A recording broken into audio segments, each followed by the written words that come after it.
Alors le sujet du cours, c'est d'essayer de comprendre ce que le Midrash dit, Breshit Rabba même, Vav, le Midrash Vav, Amar la Kadosh Baruch Hu l'Avram Avinu kvosh et aderech bifne banecha. Akadosh Baruch Hu, au moment où les Bnei Israël, ou Avram Avinu, descend avec Sarah à cause de la famine, Hachem lui dit kvosh et aderech Ifne Vanecha, prépare le terrain devant ta descendance. Qu'est-ce que ça veut dire? Qu'Avram Avinu, quand il va aller en Égypte, à cause de la famine, il est en train de préparer le terrain pour sa descendance. Alors, vous remarquerez ce que le Midrash dit, que le Ramban rapporte, qu'il y a énormément de ressemblances entre ce qui s'est passé avec Paro et Sarah, et ce qui se passera avec Paro et les Bnei Israël par la suite. Oui, ça commence avec la famine, et ensuite ils ont dû descendre, et on a pris leurs femmes. Il y avait un problème en Égypte sur les femmes, parce que quand ils ont dit on va les faire, on va faire périr les garçons et les femmes, on les laissera vivre, pourquoi les laisseront vivre? Ou on voit dans une Gemara que Paro s'est adressé à Myriam et Yochevet pour essayer d'aller avec elle, et ils ont refusé. Bon, il y avait ce côté-là. Et ensuite, ils ont été frappés, Paro a été frappé, et son descendant, il sera frappé par les Makotes, les Égyptiens seront frappés, et ils sortiront avec des grandes richesses, comme Avram, il y a eu de richesses. Bon, il y a beaucoup plus de points de ressemblance. C'est assez ahurissant de remarquer à quel point on peut relever des points communs entre ce qui s'est passé quand quand Avram est descendu à cause de la famine en Égypte, et quand les Bnei Israël sont descendus en Égypte à cause de la famine. Alors, Avram, d'après ce Midrash, Kvosh et Aderech, il s'agissait de préparer le terrain.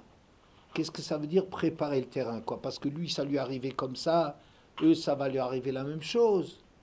Ou bien peut-être un autre problème. Alors, pour arriver à traiter cela, il y a un très important Ramban qui,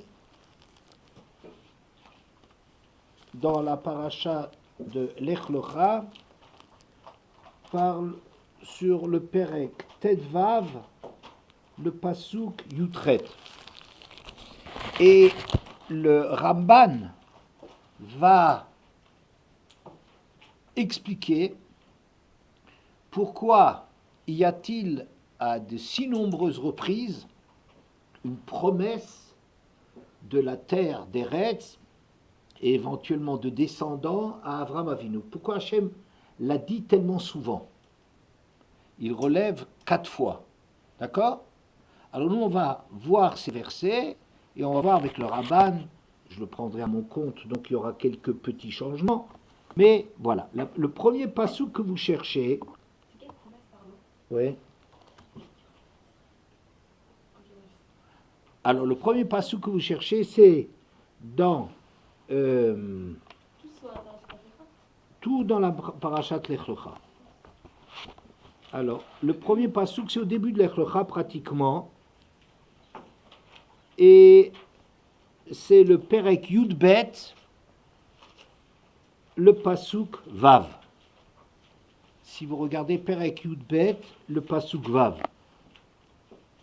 Et on est en train de décrire l'arrivée d'Avram Avinu en Canaan après l'or de Lech Lecha, n'est-ce pas? Vayera Hashem el Avram, Perek Yudbet, pasuk Vav. Hashem apparaît à Avram, Vayomer, et lui dit, le Zaracha eten et haaretz azot, à ta descendance, je vais donner cette terre, Vaïven Shamisber, etc. C'est la première fois où Hashem s'adresse à Avram en lui disant, je donnerai cette terre à tes descendants. Un peu plus tard, dans le Perek Yud Gimel, alors c'est marqué Perek Yud Gimel Pasuk Yud Dalet. Perek Yud Gimel Pasuk Yud Dalet. C'est marqué Vashem amar el Avram acharei paret lot meimo sana enecha uree minamakom asher atasham tzafona vanegba vakedma vayama כי את כל הארץ אשר אתה רואה, לך אתננה ולזרעך עד עולם. ושמתי את זרעך כף הארץ אשר לא יאכל לי, etc. Donc, dans le Perek Yud Gimel, le Pasuk Yud Dalet, Hachem s'adresse à Abraham après que Lot se soit séparé de lui. Lève tes yeux et regarde de l'endroit où tu te trouves vers le nord, le sud, l'est et l'ouest. En effet, toute la terre que tu vois, c'est à toi que je la donnerai à ta descendance à tout jamais. Et je rendrai ta descendance nombreuse comme la poussière de la terre, etc. D'accord? C'est la deuxième fois. La troisième fois, c'est dans le Perek Tet Vav, le Pasuk Vav. On décrit dans le Brit Betarim, c'est l'alliance qu'Hachem a conclue avec Ramban. Le Ramban découpe les choses sur l'ordre, les psukim dans l'ordre d'apparition dans le Pasuk. Chronologiquement, ça me semble plus difficile, mais il décrit au fur et à mesure qu'on avance dans l'Ech Lecha, comment est-ce que les choses sont présentées, n'est-ce pas? Alors, Bayom Haou, vous l'avez, c'est le Perek Tet Vav, le Pasuk,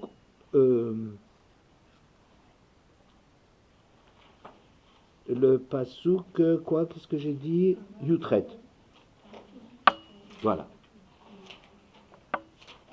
Perek Tet Zayin, Pasuk Yutret. Bayom Haou, Karat Hashem et Avram, Berit les morts, le Zaracha natati et haaretz azot, minehar Mitzraim ad hanahar hagadol, nehar Perat, et hakeni, ve'et hakenizi, ve'et hakadmoni, ve'et hachivi, ve'et haepirizi, ve'et harefaim, ve'et haimori, ve'et hakenaani, ve'et hagirgashi, ve'et hayevusi. Alors, en ce jour, c'est une fois au moment de l'alliance avec Abraham, ce jour-là, Hachem a conclu un brit avec Abraham en disant « À ta descendance, j'ai donné cette terre depuis le fleuve d'Égypte jusqu'au fleuve de l'Euphrate, le grand fleuve, et il lui cite les 10 peuples dont il héritera. » D'accord? Bien. La quatrième et dernière fois, c'est dans le Perek Yud Zayin, le Pasuk Chet. Si vous avez dans le Perek Yud Zayin, le Pasuk Chet. Et je t'ai donné à toi et à tes descendants après toi la terre où tu as séjourné, tout le pays de Canaan, en possession éternelle, et je serai pour eux un Dieu. Voilà. Alors le Ramban pose la question, pourquoi est-ce qu'on a besoin, à de multiples reprises, ici 4 fois, où Hachem promet la terre et éventuellement la descendance à Abraham. Qu'est-ce qu'on a besoin des 4 fois? Et dit la chose suivante. Au départ, quand Abraham rentre en Eretz, il parcourt un petit peu, il rentre jusqu'à Shrem, il rentre juste, il pénètre en Eretz. Hachem dit, je te donnerai à ta descendance cette terre. Alors, il dit, cette terre, c'est quelque chose de très réduit, ce qu'il lui donne. Finalement, il ne précise pas quoi. Cette terre, ça veut dire ce que tu as vu, tu as un peu bougé. Mais Abraham, il n'avait pas vu grand-chose d'Eretz. Donc ça, il aura lui et ses descendants. D'accord? Bien. C'est pas grand-chose. Mais le Ramban continue en disant et lorsque ses mérites ont commencé à grandir, alors Hachem lui-même va donner une dimension supérieure, supplémentaire de possession à Avram. Et donc la deuxième fois, c'est marqué Acharei hipared lot meimo. Je comprends qu'Avram, dans sa vie, il était pris dans des problèmes. Lot, c'est quelqu'un dont c'est son neveu, il se sent responsable de lui, il l'amène avec lui. Et donc dans son problème d'Avram, il est lui-même pas encore tout à fait, il n'exprime pas encore son identité véritable. Mais une fois qu'il a résolu le problème de Lot, c'est des problèmes qu'on résout dans la vie. Parfois, on est engoncé dans d'autres problèmes et ça nous empêche de développer des choses. Et une fois que Lot est parti, ça veut dire qu'Avram est arrivé à comprendre que son but, c'est pas de traîner un poids mort, un poids négatif avec lui.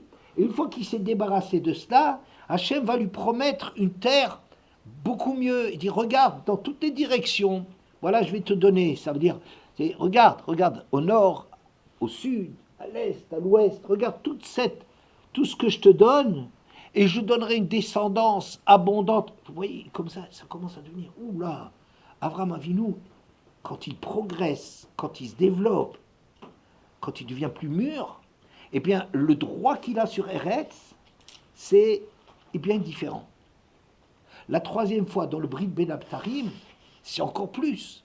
Parce que là, Hachem lui dit exactement qu'est-ce qu'il a entre le fleuve de l'Égypte et l'Euphrate, et quelle peuplade il aura.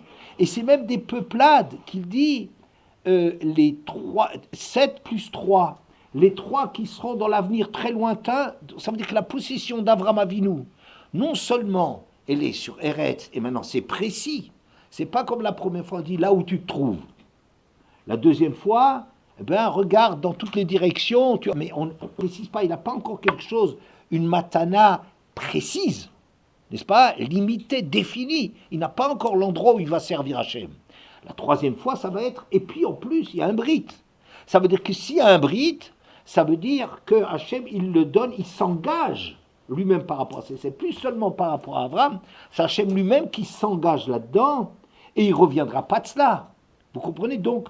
Il n'y a plus de notion, mais peut-être on ne sera pas méritant chez Maïgromachet, on ne sera peut-être pas méritant et on pourra le perdre. Maintenant, il y a un brit.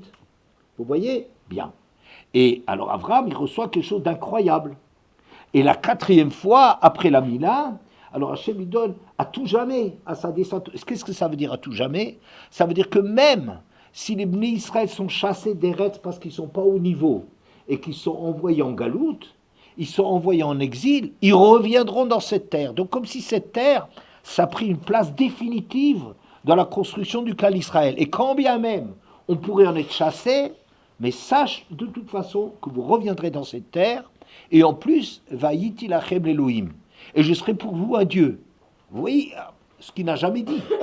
Et donc il y a maintenant la terre, sa place, la descendance, il y a énormément de choses. En plus, le Ramban souligne que les 2 premières fois, Hachem a seulement dit Eten, je donnerai pour l'avenir. Maintenant, Natati, voilà, c'est acquis. Vous voyez?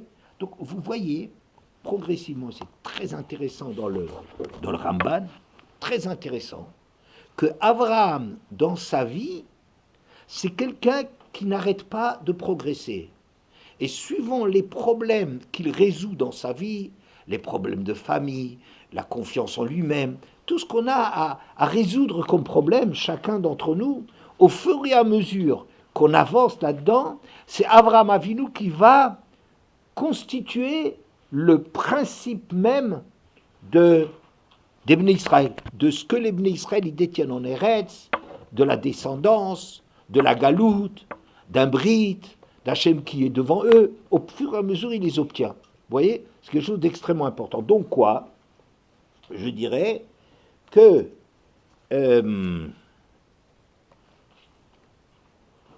au départ, Avraham Avinu est un homme extraordinaire, mais sa besoin, c'est une matière première.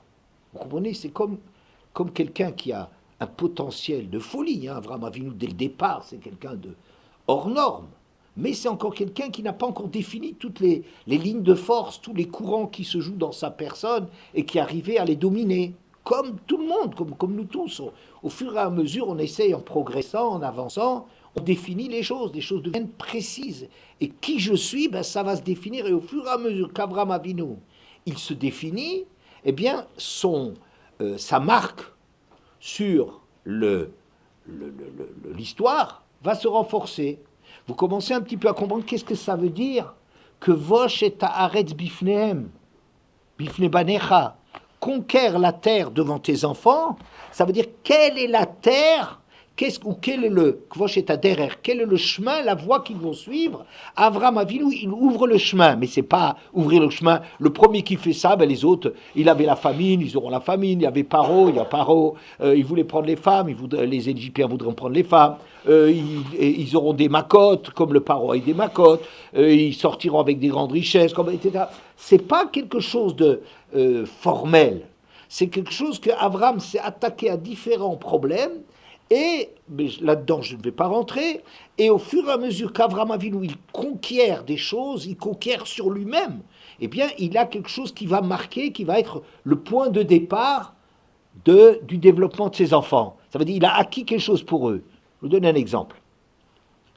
Si vous avez un noyau, vous allez planter une graine ou un noyau, eh bien, l'arbre, les fruits que ça portera, seront la conséquence de développement de ce que vous avez en germe au niveau du noyau. Mais le noyau, c'est extrêmement fondamental pour le devenir, n'est-ce pas? Puisque ce qu'il y a comme qualité et comme déficience au niveau du noyau, eh bien, les choses vont se définir à partir de cela.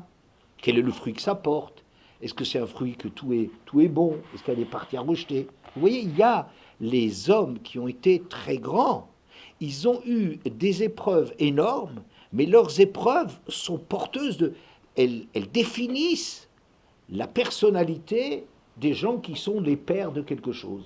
D'accord? C'est pour ça que souvent, quand on parle des Havot ou qu'on parle dans les autres nations, les caractéristiques des Havot, des ancêtres, sont des choses qui vont se développer et être exploitées et réalisées au niveau des enfants. Les fruits vont être la conséquence de la... Donc, Avraham Avinu, plus il avance, plus, je dirais, tu vois avec ce Ramban que le critère, la mesure des avancées d'Avraham se traduit par une possession et un lien de plus en plus précis avec la terre. Comme si Avraham Avinu va définir quel est l'Eretz Israël qui revient à sa descendance, où Hachem sera présent, sur lequel il y a un brit, et sur lequel on sera toujours là. Vous voyez, c'est Avraham Avinu qui fait ça. Ben, dans toute sa vie, il a fait ça. Vous voyez, par une petite parenthèse. On dit, Adam Arishon, il a fauté. On dit, Matan Torah, Pascha Zohamatam. Vous avez déjà entendu cette expression, Pascha Zohamatam, ça veut dire, ce qu'il y avait de négatif, ça s'est arrêté. Vous voyez, comme si, à un certain moment, les Bnei Israël, quand ils ont reçu la Torah, ils sont sortis de tout ce problème de la faute d'Adam Arishon qu'on traînait avec nous, et comme si en recevant la Torah, ils ont une autre façon de vivre les choses qui répare, qui enlève la faute initiale. Et quand ils vont faire Egelazav, après, eh ben ça va retomber. Vous voyez? Mais la même chose avec Abraham. Tout ce qu'Abraham porte comme grandeur, ça sera des caractéristiques, des définitions de ses descendants. Par exemple, Avraham Avinu, qui est un Baal Chesed, les Bnei Israël, un des traits caractéristiques des Bnei Israël, c'est le Chesed. Comme Yitzhak, qui a la Midat Abusha, qui a la Tzniut, qui a la gêne, la conscience qu'il y a quelqu'un qui me voit. Je suis jamais seul, je suis toujours regardé, jaugé par Akadosh Baruch Hu. Ouais. Eh bien, ça, les Bnei Israël aussi, ils ont une boucha. Ils portent avec eux, c'est une marque des Bnei Israël. Ou Yaakov Avinu, qui s'est tellement investi dans ses enfants, il a une marque qui s'appelle la Rachmanout. Alors, la Rachmanout, ça va être un trait où le Emet de Yaakov, ça va être quelque chose de caractéristique que ses enfants vont porter avec eux. Oui. Donc quand on va dire comment ils sont les Bnei Israël, eh bien, à la base de le Ben Israël originel, Et normal, c'est quelqu'un qui a le chesed, la boucha et le émet. Vous voyez? Bien. Je vais donc avancer, c'est de cet ordre-là. Voilà. Alors, il y a un verset dans Michavav qui dit la chose suivante. Titen émet le Yaakov, quelle est la suite? Chesed le Avram. On le dit dans le Houdou, on le répète très souvent. Titen émet le Yaakov, comment vous traduisez? Tu vas donner le émet, la mida de émet, comme ça on va traduire, de la vérité à Yaakov. Qu'est-ce que ça veut dire la vérité? C'est-à-dire, on lui a donné des forces qui étaient du côté d'Abraham, du côté d'Yitzhak, et lui, il sait apprécier dans chaque situation quelle est la part d'exigence qu'il faut, quelle est la part de Rahmanout qu'il faut. Il a comme ça le sens du Emet dans chaque situation. C'est le Shulchan Aruch, si vous voulez, vivant, c'est Yaakov Avinu. Oui, c'est la notion de Emet chez Yaakov et Chesed le Avraham. Oui, et Avraham c'était le Chesed. Alors, en vérité, moi, je ne comprends pas trop ce que ça veut dire. Ça veut dire Hachem, il leur donne. Je veux dire, Abraham Avinu, il était du chesed. Hachem, il a donné le chesed à Abraham. Je ne comprends pas très. Qu'est-ce que ça veut dire, il lui a donné le chesed? Hein? C'est Abraham qui a fait ses efforts. C'est Abraham qui s'est investi. Certainement, il y avait une Shiata d'Ishmaïa, mais une aide du ciel. N'est-ce pas? Mais qu'est-ce que ça veut dire? Tu donnes le émet à Yaakov. Je dirais non. Peut-être tu as aidé Yaakov à devenir ce qu'il est, mais peut-être que Yaakov est quelqu'un qui va incarner, qui va représenter, qui va vivre, que c'est l'émet. Hein, mais qu'est-ce que ça veut dire? Tu donnes le émet à Yaakov et le chesed à Abraham. Alors peut-être c'est de la Kabbalah. Ça, d'une façon mystique, on pourra toujours donner des explications. Hein, on pourrait. Mais, disons, nous, on essaie plutôt de voir est-ce que ça représente quelque chose chez nous. Est-ce que pour nous, ça représente quelque chose, le Emet de Yaakov et le Chesed qu'Hachem y donne à Abraham. Alors pour avoir une lecture de cela, moi je traduis comme ça. Tu as donné Emet d'une façon justifiée, d'une façon vraie, à Yaakov, ce que tu as donné comme chesed à Abraham. Vous entendez?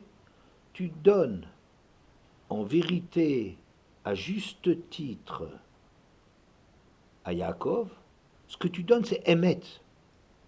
Alors qu'Avraham Avinu, il a obtenu des choses, mais bechesed. Ça veut dire on est en train de mesurer la distance, le progrès, l'évolution énorme qu'il y a entre Avraham Avinu et Yaakov, qui est le résultat des Avot, en disant que Avraham, il a obtenu des choses en cadeau, titen chesed l'Avraham. C'est par chesed que tu as donné à Avraham. Et cela, Yaakov, il l'obtient à juste titre. Je vais vous donner un exemple de cela. On dit dans Yeshayahu Kaftet, la reine, Komar Hashem, le bête Yaakov, Asher Pada et Avraham. Ainsi s'adresse Hachem à la maison de Yaakov, Asher Pada et Avraham, qui a, comment vous traduisez Pada et Avraham? Pada et Avraham, non? Qui a racheté, qui a, oui, comment on dit Hachem, il a racheté, Padita, tu as racheté les Bnei Israël. Oui? Hein? Qui a racheté Avraham. Qu'est-ce que ça veut dire ce verset? Est-ce que jusqu'à présent vous arrivez à suivre? Oui, juste la première question que vous avez posée, c'est pourquoi on dit Hachem, il a donné à Abraham le Chesed et à Yaakov le Hémet, alors qu'on pourrait dire que c'est de leur propre effort qu'ils ont mis. Très bien, ça c'est très juste. Ça, c'est la difficulté que j'ai à dire Titen Emet le Yaakov Chesed la Avram. Je dis, mais je ne comprends pas. Qu'est-ce que tu as donné là-dedans? C'était Yaakov qui était un homme de Emet, et Avram était un homme de Chesed, n'est-ce pas? J'aurais dit ça comme ça. J'aurais pas. Je dis, où est-ce qu'Hachem, il va dire, tu as donné? C'est pour ça que, certainement, il y a des pshatim là-dessus, il y a plein de pshatim toujours, n'est-ce pas? Mais moi, je préfère avoir des choses qui veulent dire quelque chose dans mon monde, que je comprends. Alors je dis, tu as donné en Emet le Yaakov ce que tu as donné en Chesed le Avram. Ce qui voudrait dire qu'Avram a reçu des tas de choses par cadeau, sans vraiment les mériter, et Yaakov a obtenu ces choses-là par le mérite. Je donne une illustration de cela. Le verset qui dit que Hachem s'adresse à la maison de Yaakov, qui a racheté, qui a sauvé Abraham. Et il y a une Gemara qui dit, ou un Midrash qui dit, Lo nitzal Abraham mekivshan haesh ela biskuto shel Yaakov. Abraham n'a été sauvé de la fournaise, du feu, que grâce au mérite de Yaakov. D'accord? Vous savez bien qu'Avram Avinu, comme il faisait la guerre à tous les mensonges du monde qui l'environnait, à toute l'idolâtrie, alors on l'a jeté, le Kivshana Esh, on l'a jeté dans une fournaise, ça vous savez, n'est-ce pas? Tout le monde sait ça? Oui? Bien. Et Hachem est intervenu et il l'a sauvé du feu. Tout le monde sait ça, n'est-ce pas? Alors quand on lit cette histoire, on dit, Avram, grâce à son immense mérite qu'il avait d'être prêt à donner sa vie pour Hachem et de ne pas renoncer à ses convictions que le monde était faux et qu'il y avait qu'Akadosh Baruch Hu qui donnait de la réalité aux choses, il a donné sa vie. Alors on comprend que Hachem a sauvé Avram pour ce mérite, n'est-ce pas? Mais il y en a beaucoup qui disent non, c'est grâce à Yaakov qu'Avram a été sauvé. Comment on va comprendre ça? Comment on va comprendre ça? Grâce à Yaakov, mais Yaakov il n'était pas là. Yaakov n'était pas encore vivant au moment où Hachem il a sauvé Abraham. D'accord? J'explique ça de la manière suivante. Au moment où Abraham est jeté dans le feu, Hachem, s'il intervient, c'est une manifestation éclatante de la vérité d'Hachem. Hein, c'est une révélation, c'est un tremblement de terre dans le monde, que quelqu'un que tu jettes dans le feu ne le brûle pas. Et ça se voit que c'est parce qu'Avram a refusé la dictature des lois de la nature par rapport à Hachem. Il a dit les lois de la nature dépendent d'Hachem. Je ne sais pas si j'ai raison, si j'ai tort. Avram, il ne savait pas qu'il serait sauvé. Hein, Haran, son frère qui attendait, il s'est dit qu'il va être sauvé puisqu'Avram a été sauvé. Et bien lui, il a été brûlé. Mais Avram Avinu, il n'a jamais imaginé qu'il va être sauvé. Il dit, je ne peux pas rejeter des convictions, des certitudes pour lesquelles je lutte à longueur de... Je ne peux pas. On me tue. Oui, je dirais quelque part, c'est bousculer Akadosh Baruch Hu. Hein, ça veut dire, si l'on peut dire, hein, c'est forcer Akadosh Baruch Hu de se révéler.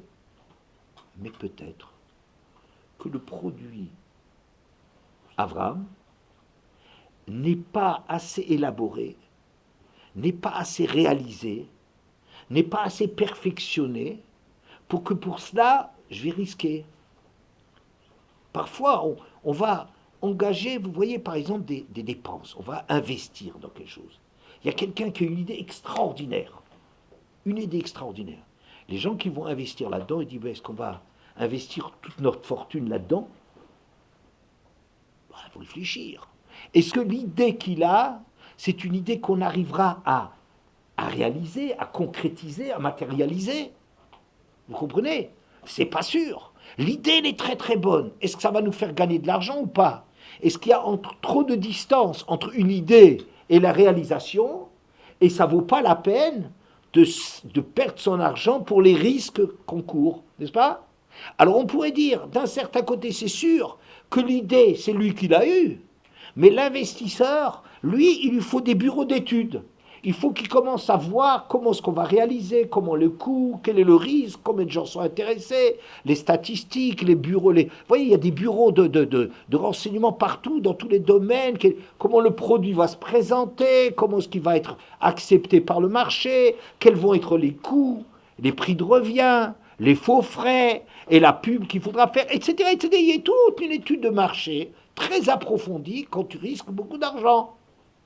Alors on pourrait dire, le produit de risquer sa vie pour affirmer qu'Hachem il est plus fort que les lois de la nature, c'est clair que c'est Avraham Avinu. C'est vrai qu'Avraham Avinu, il a un mérite extraordinaire. Mais est-ce que ça veut dire qu'Hachem va engager sa présence dans l'histoire d'une façon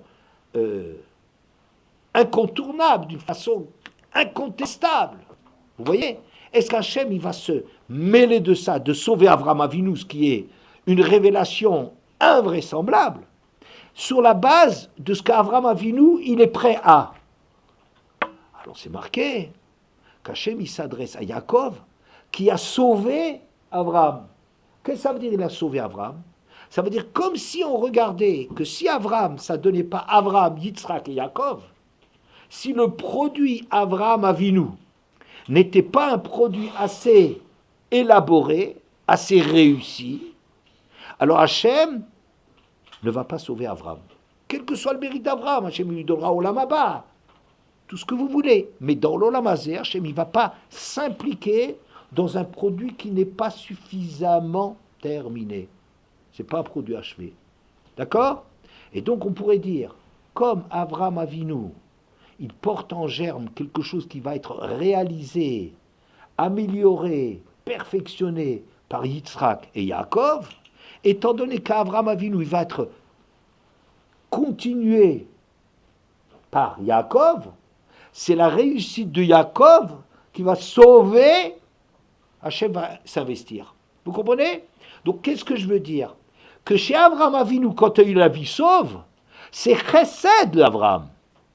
Hachem a donné à Avraham quelque chose qui est du chesed, ça veut dire Hachem il le donne gratuitement. Je peux dire au niveau, ce n'était pas justifié au niveau d'Avraham d'être sauvé, bien qu'il a fait un acte extraordinaire. Mais cet acte n'aurait pas amené à ce qu'Hachem le sauva. Oui. Donc Avraham, il a reçu gratuitement, mais c'est grâce à Yaakov, Emet le Yaakov.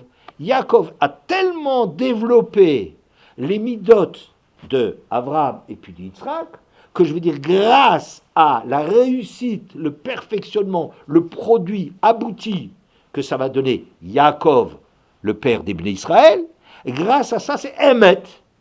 Maintenant, le fait de sauver Avraham, ça revient à Avraham. Vous comprenez? Ce qui n'aurait pas été suffisant chez Avraham si on avait regardé le seul Avraham, on lui a donné chesed, Hachem lui donne des choses, mais il lui fait acquérir ces choses-là sans que ça soit vraiment justifié. Vous comprenez? Ça ne veut pas dire qu'Avraham n'est pas un personnage considérable, anormalement grand. C'est un géant parmi les grands qu'on l'appelle, Avraham Avinu. C'est sûr qu'il a... Mais il n'a pas tout fait. Avraham, il a transformé le monde, il a révolutionné le monde, Avraham, par tout ce qu'il s'est engagé, par tout ce qu'il a compris, par tout ce qu'il démontrait. C'est extraordinaire, exceptionnel. On n'a pas de mots pour ça, mais peut-être c'est pas suffisant pour que là-dessus Hachem se lance. Donc Avraham, il a reçu Chesed, dit-elle, Emet Yaakov.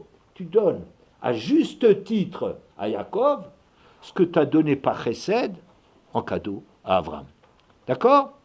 Et avec cela, on peut comprendre une Gemara qui est un peu difficile. Alors, est-ce que vous voyez, j'ai essayé de dire comme ça, Avraham prépare le terrain, c'est lui qui prépare toute la suite, c'est lui qui est le noyau, la base du noyau qui va donner les fruits par la suite, Et donc, toute la vie d'Avraham Avinu, ça va être de constamment améliorer, comprendre. Il est mis à l'épreuve pour comprendre encore mieux et encore plus et faire des efforts extraordinaires. Il est en train d'améliorer ce que ça va être le Klal Israël.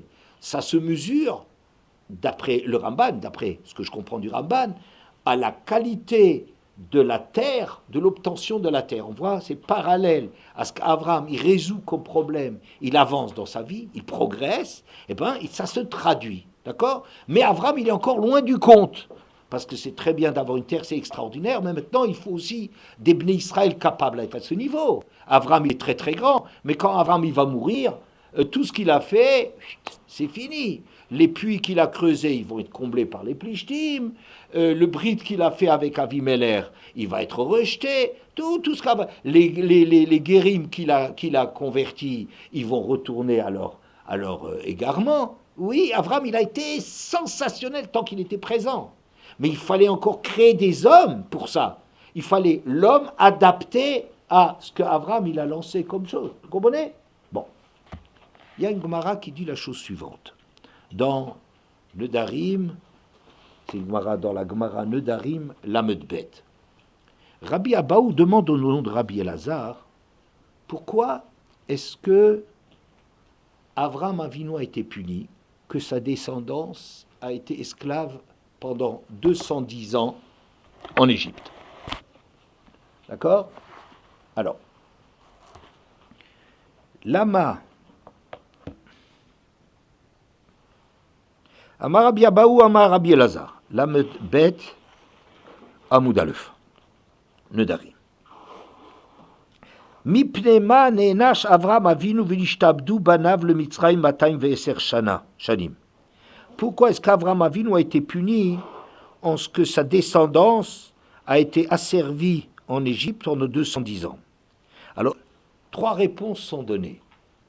Mipne she'asa angaria betalmidei chachamim. Parce que quand il a fait la guerre des rois, il a pris ses esclaves. Ses esclaves étaient c'était ses élèves, ils étudiaient la Torah, il a sorti du limoud pour en faire des soldats. D'accord? Ça serait la raison. Deuxièmement, Shmuel Amar, mipne sheifriz al midotav shel HaKadosh Baruch Hu shenemar babeida kirashena.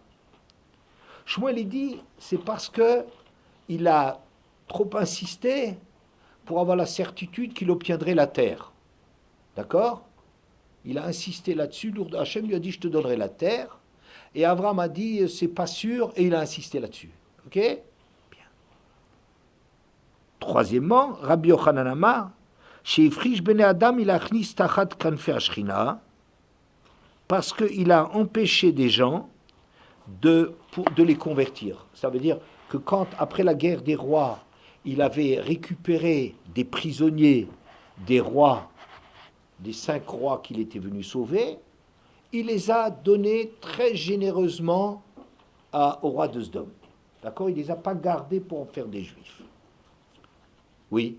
Pourquoi on dit que la réponse, une des réponses dont il a transité pour avoir la certitude d'avoir Pardon, plus fort. Pourquoi on dit qu'il a insisté pour avoir la certitude d'avoir la terre? Oui. Alors que tout à l'heure on a dit que Hachem il a répété plusieurs fois pour montrer, parce qu'au fur et à mesure il a mérité de plus en plus. Très bien. C'est très juste, c'est très bien, mais la guerre des rois, c'est encore pas avant que ce soit des certitudes définitives.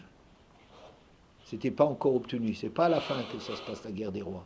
La guerre des rois, ça se passe très rapidement quand il entre en Eretz. Il n'y a pas encore de certitude définitive que ça va être acquis. D'accord? Très bien. Donc, comment comprendre ça? Comment comprendre ça?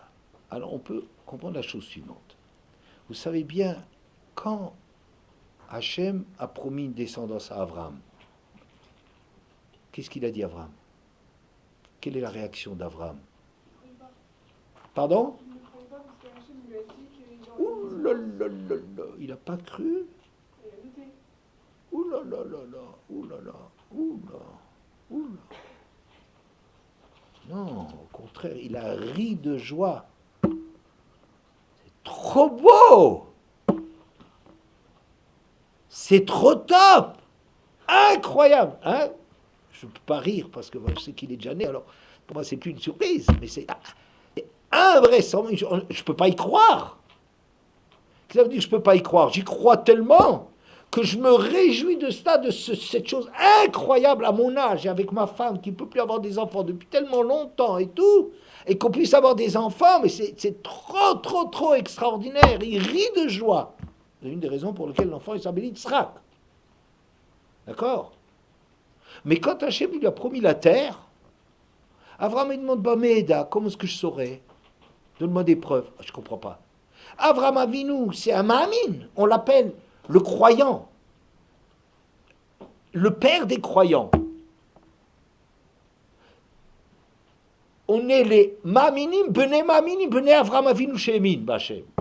Les Juifs, ils sont définis comme des croyants, descendants de croyants, qui descendent d'Avraham Avinu qui a cru. Alors regardez, c'est quand même étonnant. Quand tu lui as raconté qu'il pouvait avoir un fils, alors là, il a éclaté de joie. Il n'y a eu pas de limite à sa joie. Quand on lui dit qu'il va avoir une terre, alors que ça c'est une histoire pour plusieurs générations plus tard, donc c'était beaucoup plus facile. Ouais. Et bien là-dessus, il a dit, il voulait des preuves. C'est quelque chose de étonnant, incroyable. Vous me suivez? Elle dit comme ça. Quand on a promis un fils à Abraham, Abraham Avinu, il est absolument sûr et certain, sans le moindre ombre d'un doute, que ça va se réaliser. Pourquoi? Parce que ce problème d'avoir un fils, c'est un miracle. Est-ce qu'Hachem il peut prendre un monsieur qui est tellement âgé, et surtout une femme qui ne peut plus avoir des enfants, qui n'a jamais pu avoir d'enfants, qui a passé l'âge de avoir à leur âge, avoir un enfant avec Sarah, oui, avec Sarah, c'est quelque chose d'invraisemblable. Abraham, il dit, mais c'est sûr, si Hachem me le dit, il n'y a aucun problème. Je peux me réjouir parce que cette chose-là, c'est comme si c'était déjà arrivé. D'accord? C'est un miracle. C'est rien.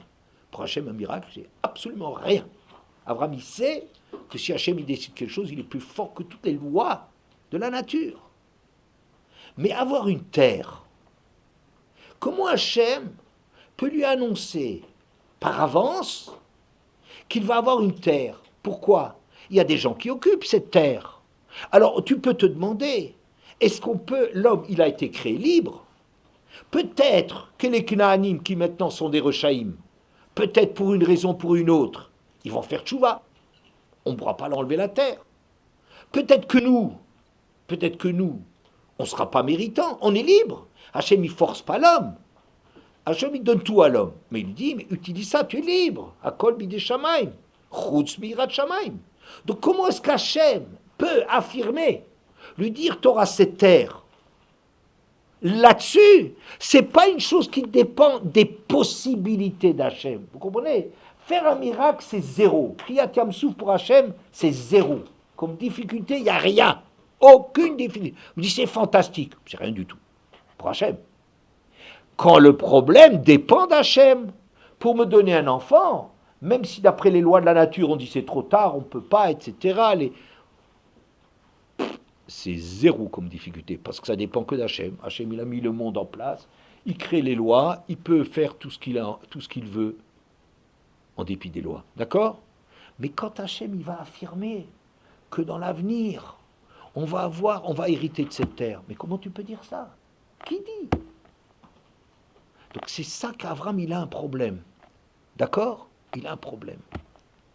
Alors, maintenant, je vais prendre les choses, les différentes choses qu'Avram a. Rabbi Abaou, au nom de Rabbi Elazar, il dit, tu sais pourquoi est-ce qu'on est en Égypte? Parce qu'Avram Avinu, il a enrôlé des gens qui étudiaient pour faire l'armée. Alors, vous me direz, ben attends, est-ce que tu crois qu'Avram Avinu, il a un problème de faire la guerre tout seul? Est-ce que tu crois qu'Avram Avinu, il a une difficulté à croire qu'Hachem, il peut faire tout ce qu'il veut dans la guerre? Il y en a qui disent que les 318 hommes, c'est la guématria d'Eliezer, parce qu'Eliezer, son serviteur, c'est lui qui l'a pris avec lui et ça suffisait. D'accord? Alors tout ça veut dire qu'Avraham Avinu, il n'a aucune peur, rien. Pourquoi il a enrôlé des Talmidei Chachamim?